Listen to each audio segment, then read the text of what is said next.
Hello ladies and gentlemen, welcome back to Haut Beyleron with me, Waddy. We are doing a little bit of oil seed radish seeding, ladies and gents, and also testing out the new latest version of Courseplay, which appears to have fixed an issue I was having the other day, where no matter what I did, I could not get a vehicle to start or drive any Courseplay course. The very instant I chose to click the start button, I would get a error.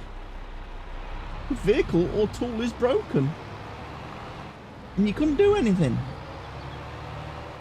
So yeah, not very helpful that. I'll be honest, wasn't the most helpful. So it looks like they've done a hotfix to fix that issue, because they've implemented some new weird stuff in Courseplay with the latest update. They've got stuff up here.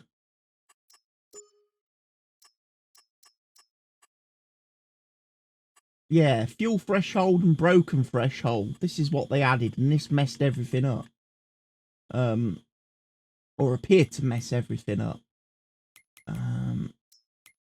And as a result, things didn't work properly. So they've kind of done a fix for that. So now, when you start Courseplay, as is the case with the guy over there doing the oil seed radish seeding, I'm not getting that message.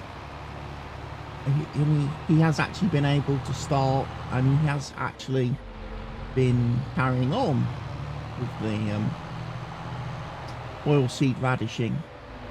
Now, people may be wondering, why am I actually going to the trouble of oil seed radishing when I've already said I'm going to be moving on to a new server? Well, we kind of have to do a little bit. We've still got a bit of work to do, haven't we, ladies and gents?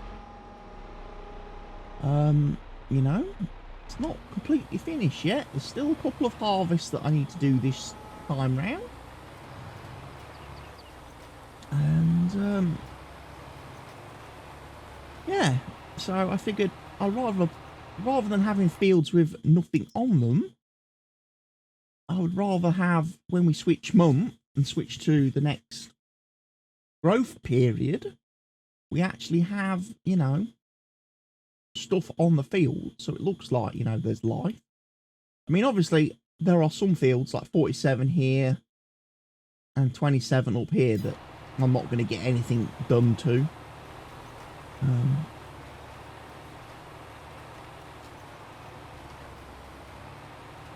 Which is a bit of a pity, because I did have plans, but like I say, unfortunately those plans have been changed by the fact that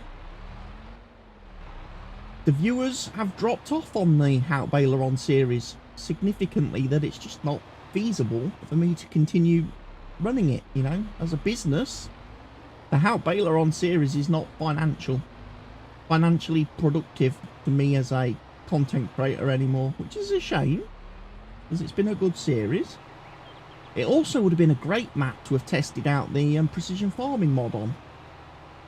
Obviously, with precision farming coming out tomorrow, on Monday the 19th of April, it would have been nice to have had precision farming installed, and we could have been starting to get to grips with that mod on this map.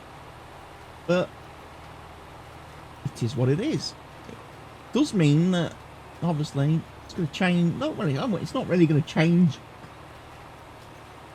my future plans at all, because I'm still going to be doing Huron County as my next map, and I'm still going to be starting life as a contractor.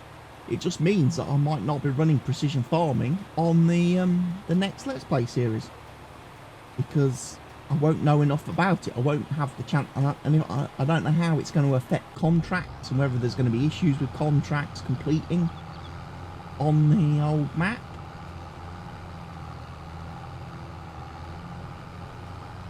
There's a nice view in the background there. Get a screenshot for the thumbnail. Yeah, not really a lot to say really.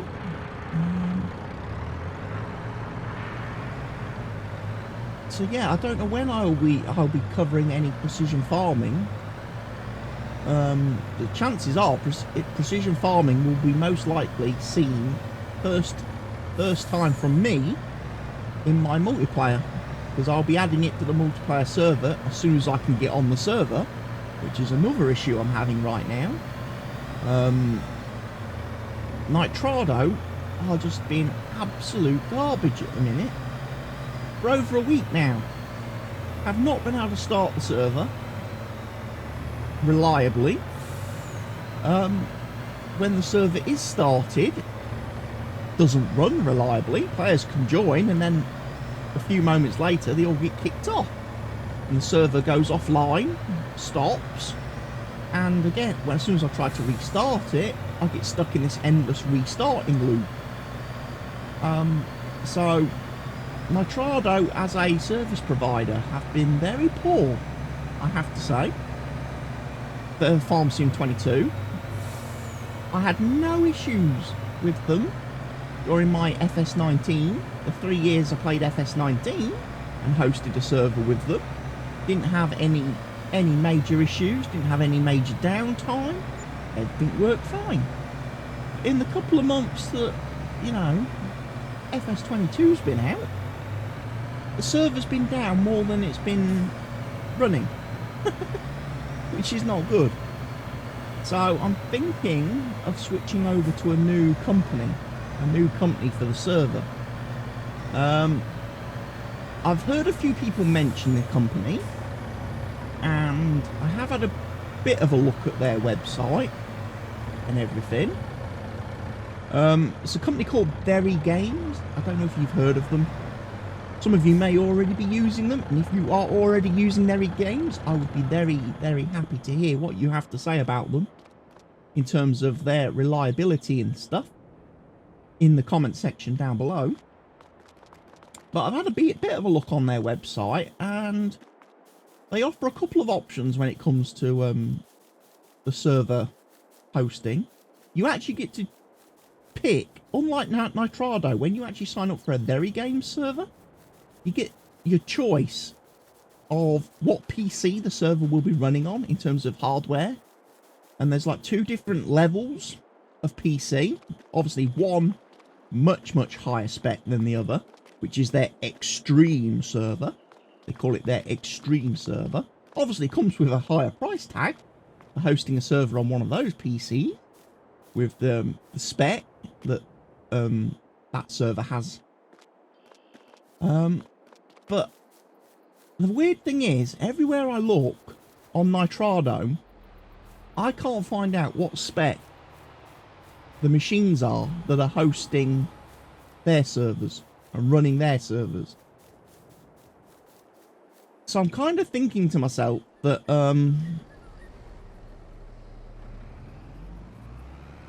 I've got hay here because I've been feeding cows, and then I was feeding sheep. I'm going to put this in the hay loft, and then I'm going to go and empty some more manure. So yes, I've been looking at Very Games as maybe the future home of my Farm Sim multiplayer server. However, the big significant difference between the two companies, Very Games and Nitrado, the price. The price on Very Games for a Farm Sim server, it's a lot more than what Nitrado charge. And if I was to get into the finer details, I currently pay about $35, and that gives me 3 months. I pay $35 and I get 3 months or 90 days of server time, and I renew it every 3 months. Okay. I was looking at Very Games, and their pricing is a little bit weirder, the way they advertise their pricing. So what I did, I thought, well, the easiest way to work it out is pick us 12 months. Pick that I'm going to run the server for 12 months, and then I can divide the price by 12, and that gives me the monthly fee. it looks like on very games that they are charging the same for 1 month as Nitrado charged for 3. That makes very games a lot more expensive to run a server and for me to host a server. So, although the performance of the server might be much better because it's on a much higher spec PC, being hosted and run on a higher spec machine than what Nitrado offer, it might be more reliably available than what Nitrado offer. At the end of the day, you can't ignore the fact that there's a massive price difference there, ladies and gents.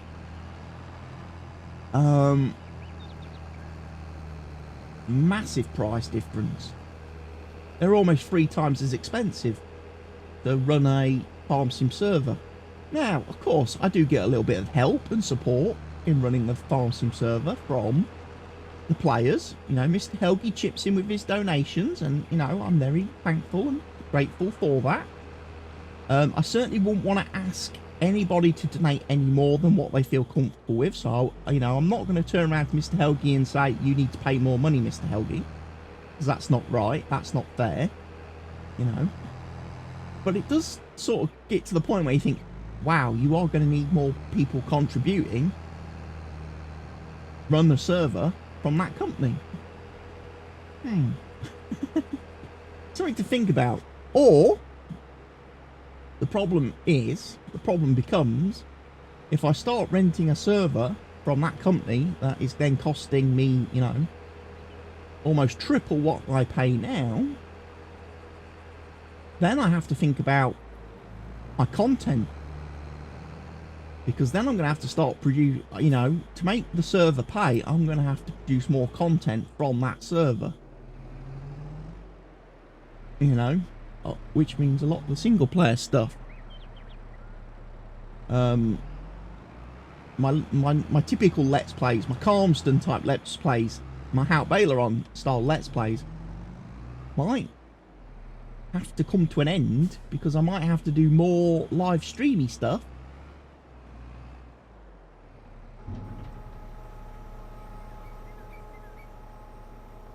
Because of course Twitch pays me more than YouTube ultimately. At the end of the day, Twitch is more of a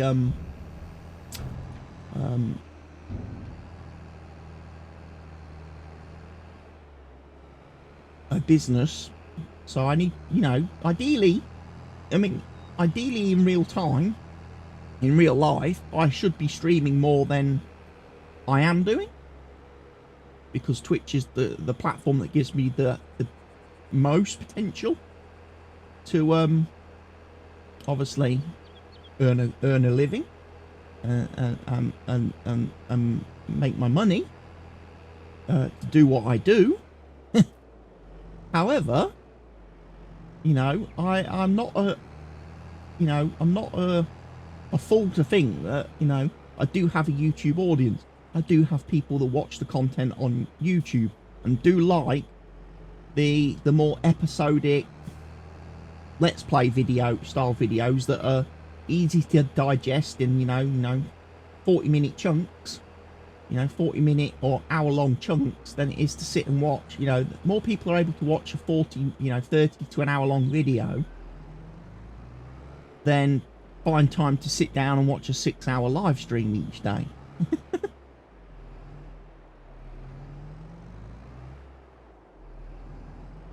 Because again, looking at certainly Twitch analytics, there's not a lot of people that go back and watch the VODs. If they've missed the start of a stream or, you know, they weren't available for the stream, not a lot of people that go back and watch.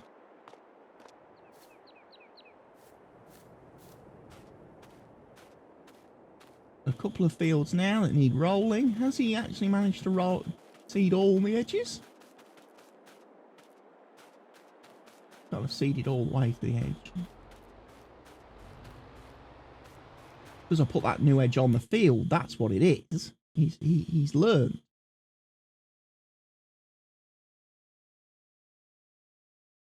Dude's now doing headland. Very good.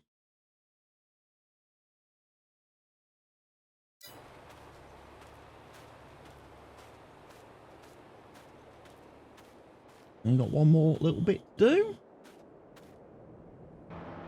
Right, I should have a Massey Ferguson tractor somewhere. I do have a Massey Ferguson tractor. Right, let me go get a field roller.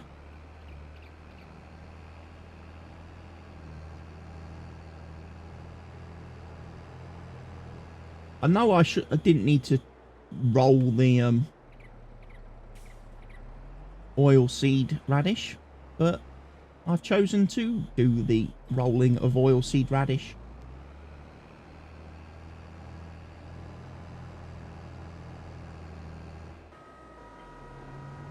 I've also, you may have noticed up at the store there, got my harvester, and I've got it equipped with my header of choice, which I'm going to be doing my corn harvesting with. Oh, sorry, not corn, sunflower harvesting.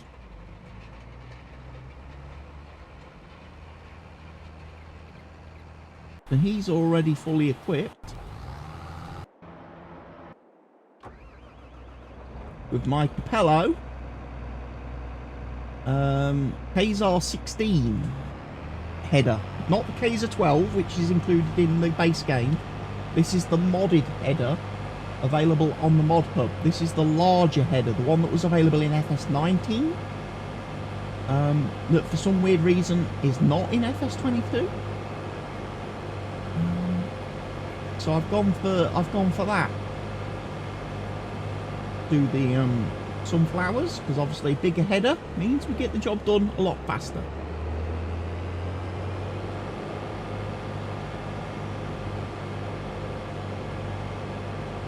Then we'll have the grapes to harvest, and then finally the big soybean. Still got a course by course loaded. We'll get rid of that.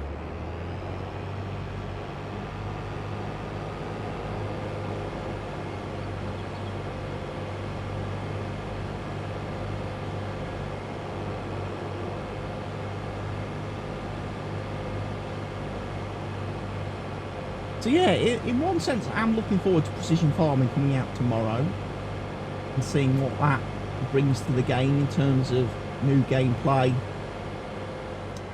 new things for people to figure their head out, new sequences that people are going to have to come up with to farm their crops and guarantee that they're getting the best yield from their fields. I'm not terribly worried about this environmental score business. I think anybody who knows me in real life knows I'm not that massively I'm not a big fan of environmental stuff, issues. I don't get involved in all of that global warming and all that business. You know, I'm not a big fan of Greta Thunberg or whatever her name is. That stupid girl that constantly telling everybody what to do. Because I just don't buy it.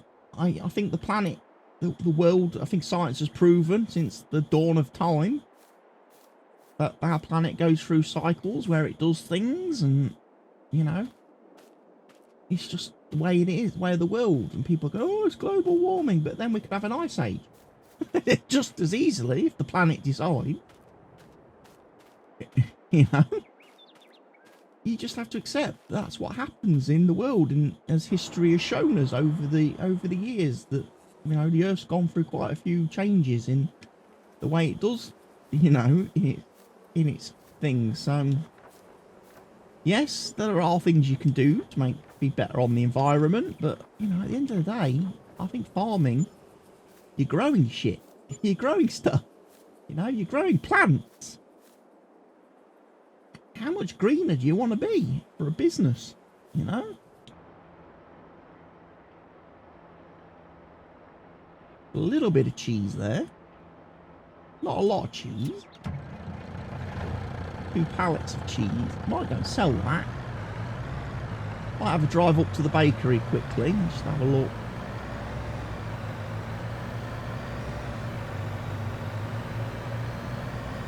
See if they've got any bread or cakes for me.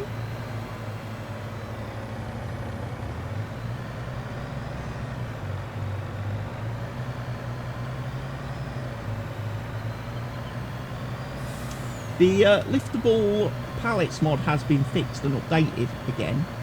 So the bug that was causing it to infinitely spawn pallets has been fixed. So you don't have to worry about that. That exploitive, cheaty mechanic has been quickly fixed by the mod author, and Giants have been very quick to release the update for that. Actually, it got through the testing very quickly. It kind of got bumped up the testing list. Because obviously, if you look at the mods and testing list and how long it apparently takes for a mod to go through testing, the update that the mod author submitted didn't take 16 days to go through testing. It only took probably 4. So, yeah, nice to see that fix get put out quite quickly.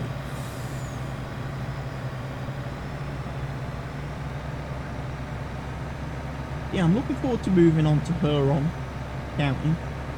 As I say, it's going to be a start from scratch series. I'm not going to own any land. I'm not going to own a farm. I'm not going to own a single piece of machinery. I'm going to literally start out doing some contract work only, earning my money. I'm going to start buying some equipment so I don't have to pay leasing fees.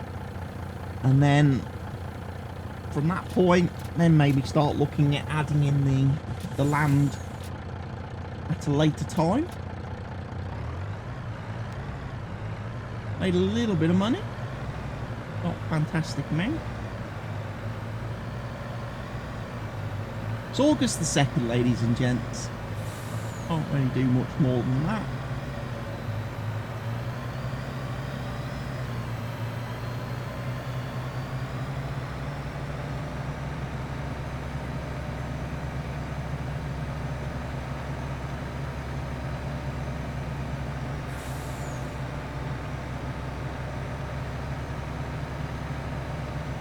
I wanted to get the seeding done today before we went into September.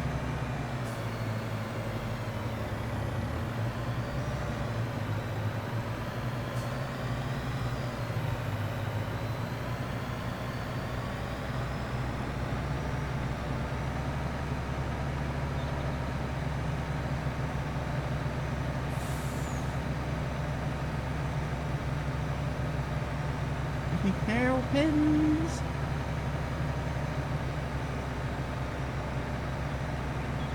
Very pleased with the cows. They're churning out their stuff.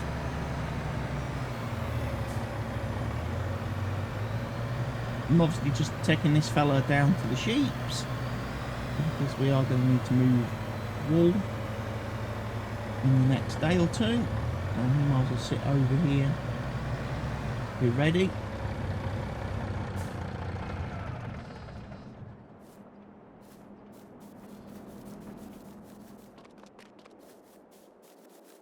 Has this fella finished?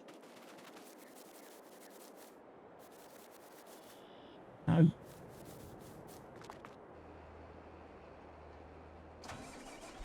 But this fella has. So fair play to him.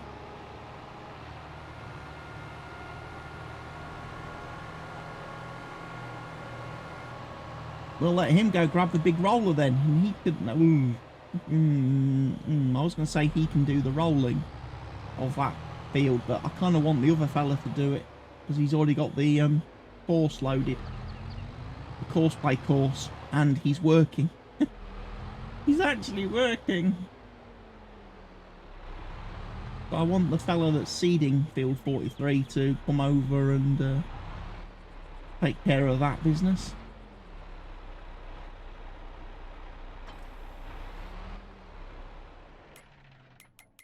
So yeah, I'm expecting, right, September, let's have a look. September, oh, we've still got 1 day technically of August, but I'll skip that. And we'll come back for September. So in September, we can't do anything. Apart from harvest grapes.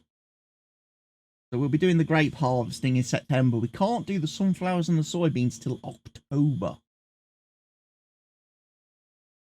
Play for another 2 months. all the series is over.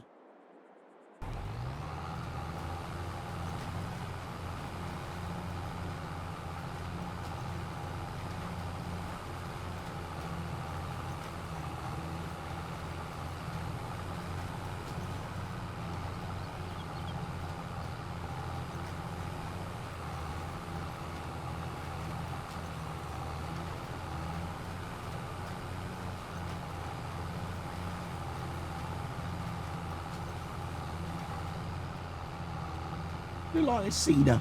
Or this planter, whatever you want to call it. I do like this. It does a nice little job. Like I say, it's just a shame it's not a direct drill. That would have been the ideal, perfect solution.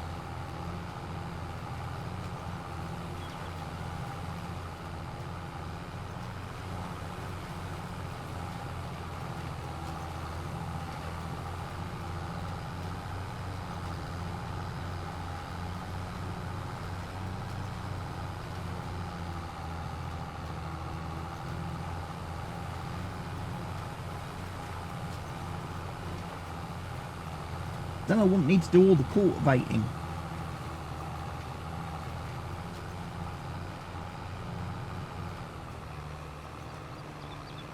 But there aren't that many in the game. In the game currently, and certainly as mods as well, there are not that many large scale, large size direct drill feeder stroke planters. They tend to be, if they're direct drill, they tend to be quite small in width. And I know width isn't everything, ladies and gentlemen. Because again, as I have proven a couple of times in my live streams of FS22, that actually a narrow machine that has speed can actually be a better option for doing a job than a big wide machine. Because the faster machine will actually cover more ground.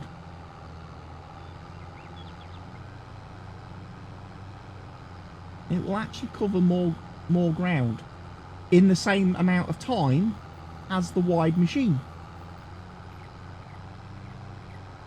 So just because it's, you know, something's 20 foot wide, if it only travels at, say, 6 kilometers an hour, you might be better off getting that 10 meter wide machine that travels at 18.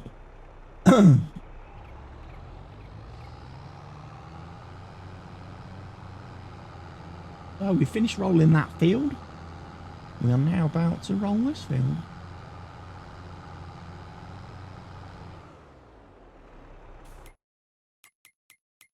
And I can use the same course. I know technically it's not the same course.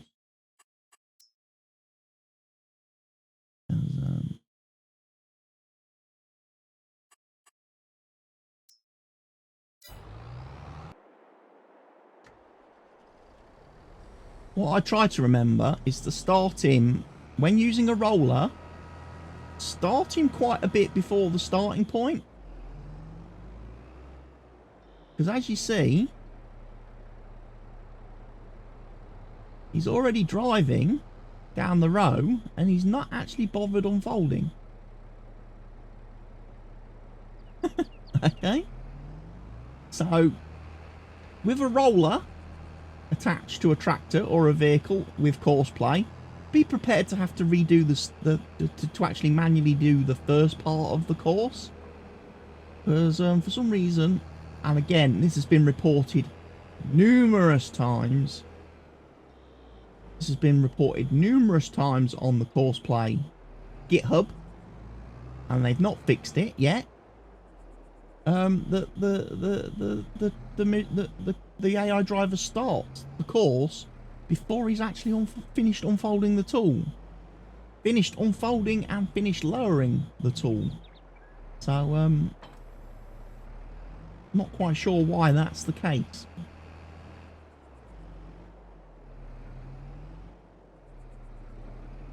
But yes, we will be getting on to grapes then in September. So what I might do, I might go and grab my grape trailer. Take that down to the field. Very, very quickly.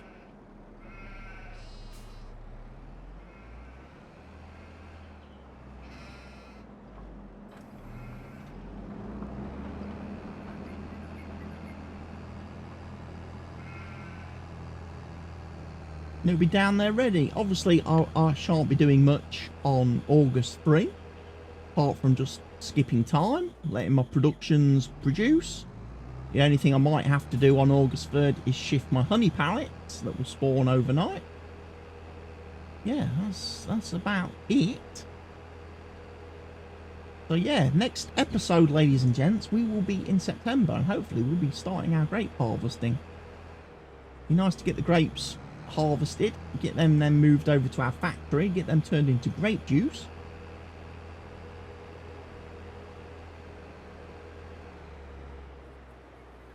Be all ready for that. Like I say, I was going to extend my grape field, wasn't I?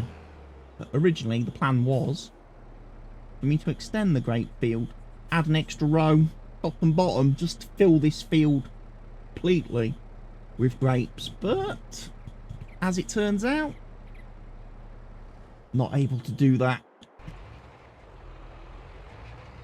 I also don't like this roller because it tends to miss bits of the field. For some reason when it's turning it misses bits. I don't quite know why it does that. It seems to have little gaps in the rollers and therefore misses bits, especially when it's turning quite tight. I think it's because there's that big gap in the middle there, isn't there? Between the if you like, the main and then the little roller on the back, the little rollers on the back, because of the four-wheeled system. I think what they should have done is replace those two tyres, those two front wheels, and had the roller across the front. Just my opinion on that one. Have the roller in front of the rear tyres, and then you wouldn't have missed bits of the field. But maybe he'll get those when he does the headlands. Maybe he'll pull those bits in when he does the headlands. But anyway, ladies and gents, I've come to the end of today's episode. It's a short one, it's a quick one, but we need to get crack-a-lacking on to the end of the series so I can start the next one. So from me, C. Wadding, thank you for watching today's episode, everybody. Take care of yourselves, stay safe. Goodbye for now, everybody.